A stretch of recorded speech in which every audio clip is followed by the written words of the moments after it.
What's up everyone, Colby Cheese here, with an update to my MANtheon guide.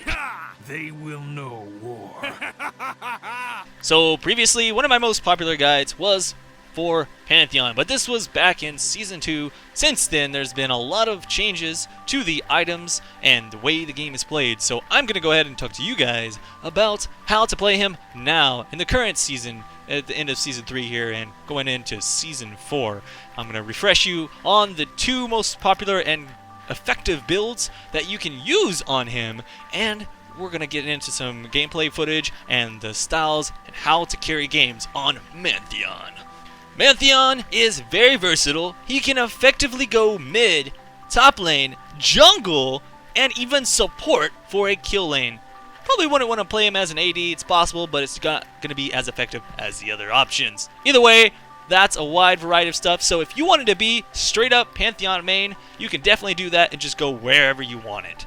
Now, the runes and masteries for Pantheon are pretty simple. We're going to have a real manly page, as I call it. You got your attack damage and armor pen, and then armor and magic resist. Pretty standard. You can actually skip the armor pit and go for more attack damage, but I don't really recommend that. I like to have that mix. And for your masteries, you're doing the 21-9. You want to get a little bit of defensive, and of course all the kill people masteries and offense. Alright, good to go. So, let's talk now about the two builds that you're going to want to use for MANtheon.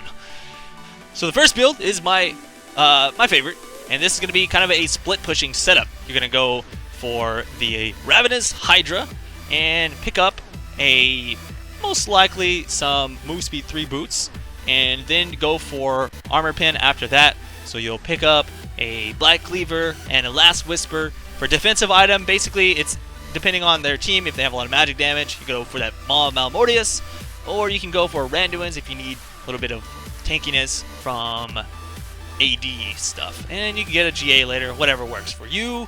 Maybe an Infinity Edge if you get really far ahead. So that's it.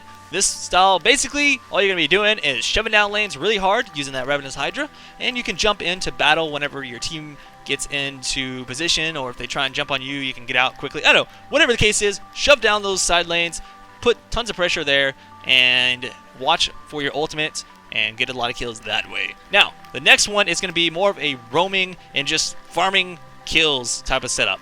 So, if this is the style you want to go for, then the items that you're going to be using are Youmuu's Ghostblade. You're going to be rushing that one, and as well as mobility boots.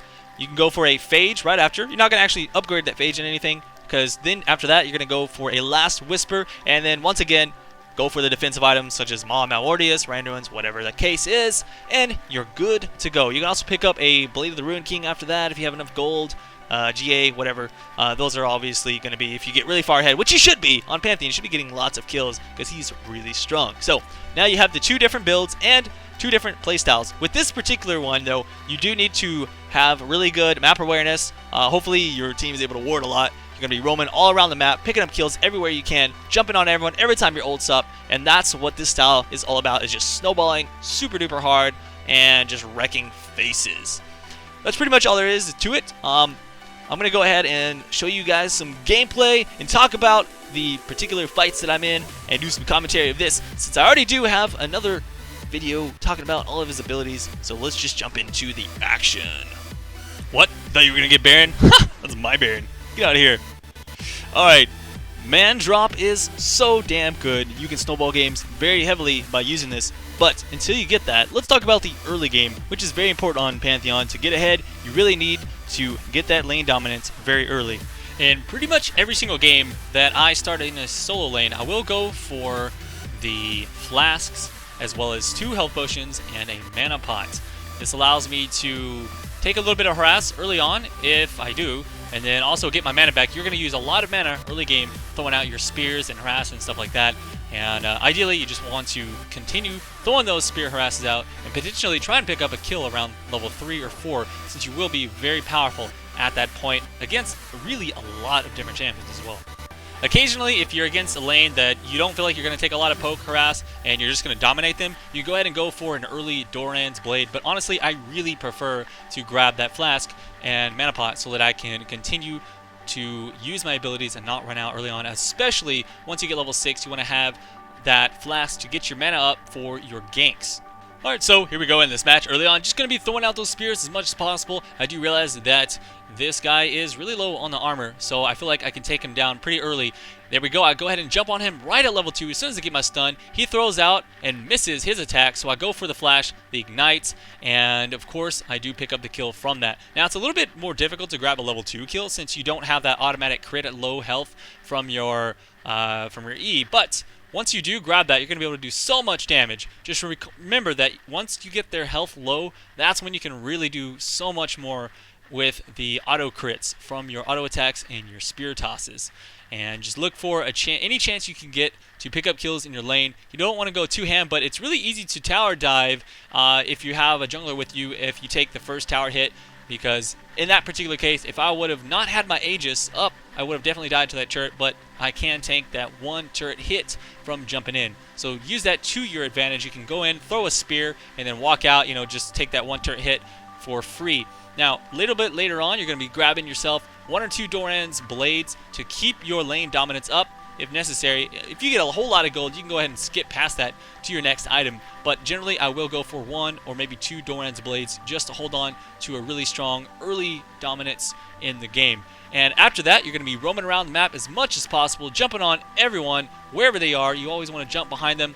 Bottom lane is the best place for you to go as Pantheon because you can a lot of times pick up 2 kills and at the same time snowball your bottom lane, and that's how Pantheon really snowballs games especially well. And so I really want you to pay attention to that. Try and roam as much as possible into those bottom lanes, and every time your ultimate's up, you should be looking around the map and thinking, where can I pick up some easy kills? Now, I'm going to go ahead and show you guys how to not play Pantheon real quick, because I think learning from your mistakes is very important. Now, in this particular fight right here, I can easily pick up some kills here, but I accidentally misclick where I placed my ultimate. Notice that I placed it way into the wall here, and I should have placed it a little bit farther back in the path that they would be running away.